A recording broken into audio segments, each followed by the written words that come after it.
এতদিন উত্তরবঙ্গে দেখছিলাম বিভিন্ন নদীর জল বেড়েছে, একটানা ভারী বৃষ্টি চলছিল সেখানে। এবার দক্ষিণবঙ্গের প্রত্যেক জেলাতেই কিন্তু এই রকম ছবি। নৈহাটির ছবি দেখাবো। নৈহাটিতে জল থই থই এসআই অফিস, শিক্ষা দপ্তরের জেলা পরিদর্শকের যে দপ্তর, সেই দপ্তরের যে গুদাম, সেখানে এইভাবে জল ঢুকে গেছে। এই গুদামের মধ্যে কি থাকে? মূলত ছোট ছোট শিশুদের পড়ার বই খাতা থাকে, সেখানে কম্পিউটার থাকে বেশ কিছু। সেখানে এইরকম ভাবে জল ঢুকে যাওয়ায় ব্যাপক ক্ষতির আশঙ্কা।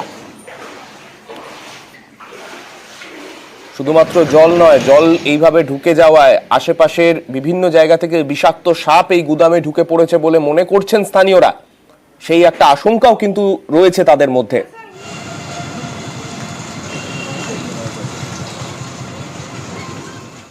জলটা বোধহয় কালকে অতটা বৃষ্টির ফলে ঢুকেছে। আজকে সকালবেলা যখন আমরা গেটটা খুলেছি তখন দেখছি এই পরিস্থিতি, যে তারগুলো জলের ওখানে রয়েছে, যে কোনো মুহূর্তে শর্ট হয়ে যেতে পারে।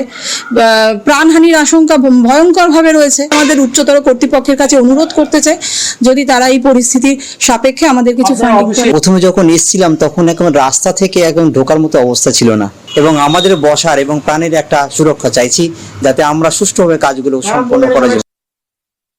বৃষ্টি হলে এটা এই অবস্থা তলিয়ে যায়।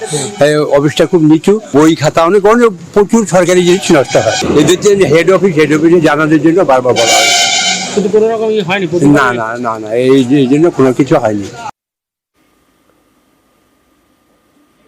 স্থানীয় বিডিও তিনি কি বলছেন এই গোটা বিষয়? কেননা এইরকম একটা জেলা পরিদর্শকের একটা অফিস, সেই অফিসে এইভাবে জল ঢুকেছে।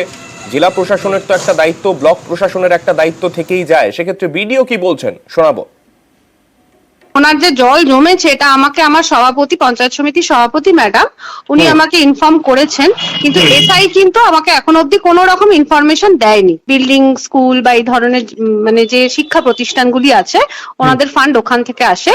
তো যদি ওনারা করেন তো আমি অবশ্যই এটা আমাদের ডিস্ট্রিক্টে যে কনসার্ন ডিপার্টমেন্ট আছে এবং ডিআই অফ স্কুল আছেন, ওনাদেরকে ফরওয়ার্ড করব। ওনারা যদি আমাদেরকে বলেন যে এস্টিমেট করে দিতে ব্লক থেকে, এবং তারপরে ফান্ডটা সর্বশিক্ষা মিশন থেকে অ্যালোকেট হয়, তাহলে অবশ্যই আমি অ্যাজ সুন অ্যাজ পসিবল করে দেবো। আমার তরফ থেকে যেটা করণীয় সেটা আমি অবশ্যই একেবারে স্টেপ নিয়ে করবো।